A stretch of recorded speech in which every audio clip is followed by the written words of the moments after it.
एक बात तय है कि निक्की को उनके पति के घर में प्रताड़ित किया जा रहा था। एक बार नहीं कई बार ऐसी वारदात सामने आई जिसके लिए वो अपने घर भी वापस गई और पंचायत में भी ये मामला गया था। आप हमारे साथ बने रहिए। ग्रेटर नोएडा में निक्की भाटी की चीखों ने, उसकी मौत ने सबको हिला कर रख दिया है। निक्की भाटी को पहले पति, सास, ससुर सबने मिलकर पीटा, फिर आग के लपटों में वो घिरी उनकी तस्वीरें दुनिया के सामने आई। निक्की के पड़ोसियों ने उसकी ये दर्द भरी चीखें पहली भी सुनी होंगी, लेकिन किसी ने आवाज उठाई होती तो निक्की आज जिंदा होती। उसकी चीखें, उसका दर्द झकझोर कर इस देश को रख दिया है।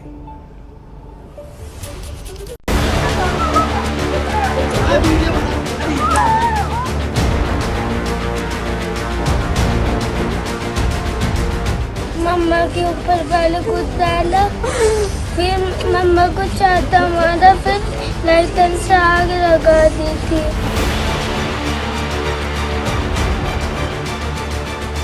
तो रिकवरी के दौरान उसने दरोगा की पिस्टल छीनकर भागने का प्रयास किया।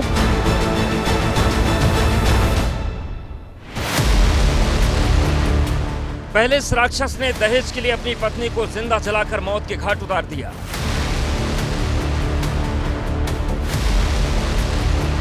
इसके बाद ये सजा से बचने के लिए पुलिस की कस्टडी से भागने की फिराक में था, लेकिन एनकाउंटर में गोली लगने से इसके इरादे मिट्टी में मिल गए।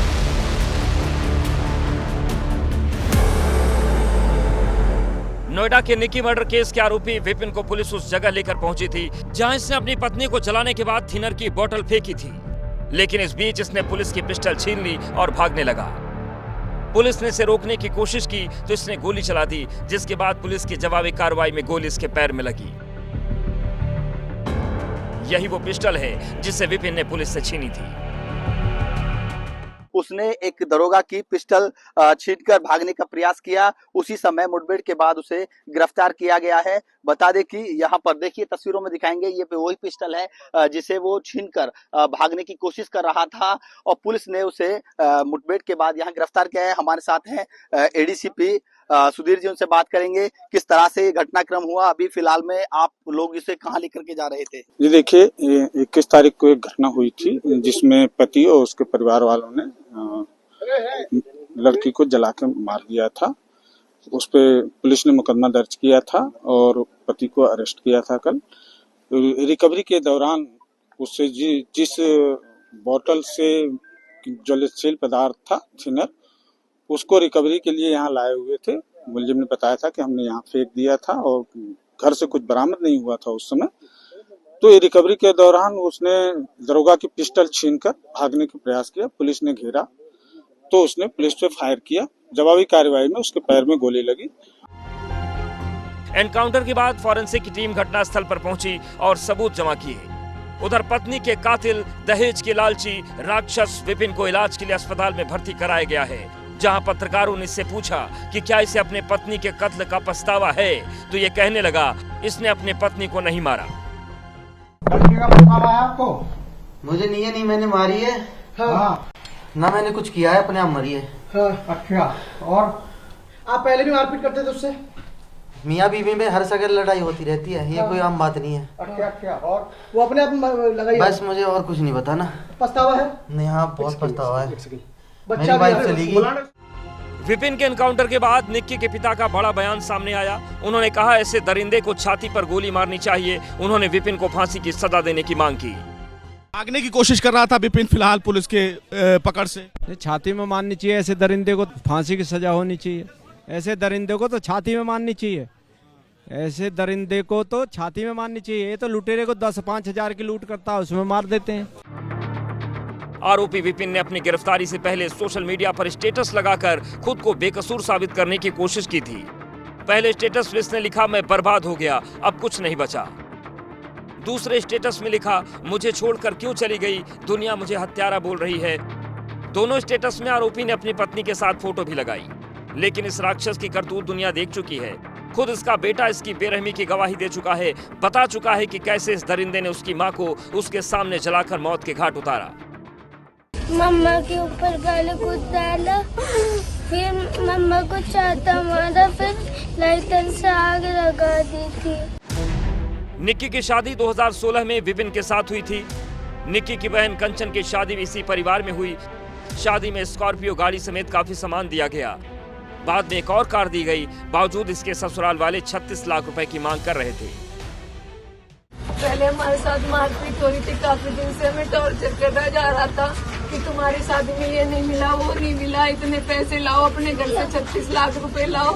उसके बाद सास ने कुछ लिक्विड ला के रखा घर में, हमें दिया। फिर मेरी छोटी बहन के ऊपर बहुत ज्यादा अत्याचार करा, उसके सर में गले में बहुत सारी चीजें मारी और उसके बाद उसके ऊपर तेजाब डाल दिया। पीड़ित परिवार की माने तो शादी के बाद से लगातार ससुराल वाले बेटी को परेशान कर रहे थे। कई बार पंचायत कर समझाने की कोशिश की गई, लेकिन वो मानने को तैयार नहीं हुए। वक्त बीतने के साथ राक्षस विपिन का लालच इतना बढ़ा कि उसने अपनी पत्नी की जान ही ले ली। पुलिस ने इस मामले में फरार आरोपी विपिन की मां को भी गिरफ्तार कर लिया है। वहीं अब इस केस में लव ट्रायंगल का भी मामला सामने आ रहा है। ये वीडियो निक्की के परिवार वालों ने दिया है, जो पिछले साल का है। इसमें नजर आ रहा है कि कुछ लोग विपिन भाटी का कॉलर पकड़कर उसकी पिटाई कर रहे हैं। जिस कार से उसे बाहर निकाला गया उसमें एक लड़की बैठी हुई है। परिवार का दावा है कि विपिन को दिल्ली में एक लड़की के साथ पकड़ा गया था। बहुत दिन से हो रही थी चीजें, तो बहुत दिन से हो रही थी। बहुत दर्दनाक हादसा था, मैं बयान नहीं कर सकती। बहुत दर्दनाक हादसा था, मैं अपनी आंखें आप सबको नहीं दिखा सकती। मेरी बहन को दरिंदों ने मार दिया, नहीं छोड़ा, मेरी जिंदगी से दूर कर दिया दरिंदों ने। एनसीआरबी के आंकड़ों के मुताबिक साल 2017 से लेकर 2022 तक हर साल औसतन दहेज के कारण 7000 मौत के मामले देश में दर्ज हुए। 2022 में दहेज के चलते हत्या के 6450 मामले सामने आए। 2021 में यह आंकड़ा 6753 रहा, जबकि साल 2020 में 6966 बेटियों को दहेज के चलते जान गंवानी पड़ी। ये आंकड़े साबित करते हैं कि आज़ादी के 78 साल के बाद भी दहेज का दानव हमारे समाज में जिंदा है और महिलाओं की जान ले रहा है। इसलिए जरूरत है इन मामलों में ऐसी सजा की ताकि कोई फिर से दहेज का नाम भी अपने जुबान पर ना ला सके। हमारे सहयोगी सुशील पांडे अभी भी हमारे साथ बने हुए हैं ग्रेटर नोएडा से। सुशील, ये बताइए कि क्या पुलिस की जांच दहेज के अलावा किसी और एंगल पे भी चल रही है क्या? जी देखिए, दहेज के अलावा जिस तरह से हत्या हुई, आपराधिक साजिश रची गई, जिस तरह से कंचन ने जो एफआईआर दर्ज किया कि इन लोगों की प्लानिंग थी और लंबे समय से प्रताड़ित किया जा रहा था, तो दिल्ली माफ कीजिएगा नोएडा पुलिस की भी जांच उसी दिशा में आगे बढ़ रही है। और इसी दिशा को लेकर मेघा जी, जो नोएडा पुलिस है वो आगे बढ़ रही है कि क्या वाकई लंबे समय से इन लोग को प्रताड़ित किया जा रहा था। जो हमें जानकारी मिली है उस जानकारी के मुताबिक नोएडा पुलिस की तरफ से कुछ लोगों से भी पूछताछ भी की गई है, जो पड़ोसी हैं उनसे पूछताछ भी की गई है कि क्या जो विवाद था वो पुराना था, क्या मारपीट वाकई की जाती थी। तो इन तमाम पहलुओं पर अब कहीं ना कहीं नोएडा पुलिस जांच कर रही है, क्योंकि जिस तरह से आरोप लगाए गए हैं वो बेहद गंभीर आरोप हैं और जिस तरह के वीडियो सामने आए हैं, निश्चित रूप से ये देखने में लग रहा है कि बहुत बुरी तरीके से निक्की और कंचन को प्रताड़ित किया जाता था। हालांकि जो लड़की पक्ष है उनकी तरफ से आरोप जरूर गंभीर है, क्योंकि उनके पिता ने ये कहा कि जब वो लड़की ब्यूटी पार्लर खोलने के लिए बात कह रही थी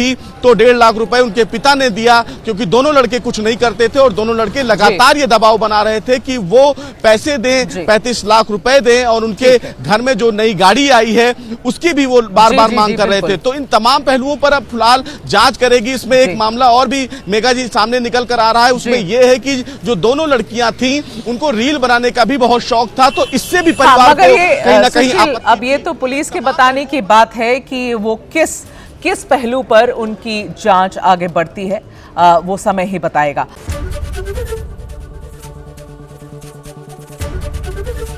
एबीपी गंगा, खबर आपकी, जुबान आपकी।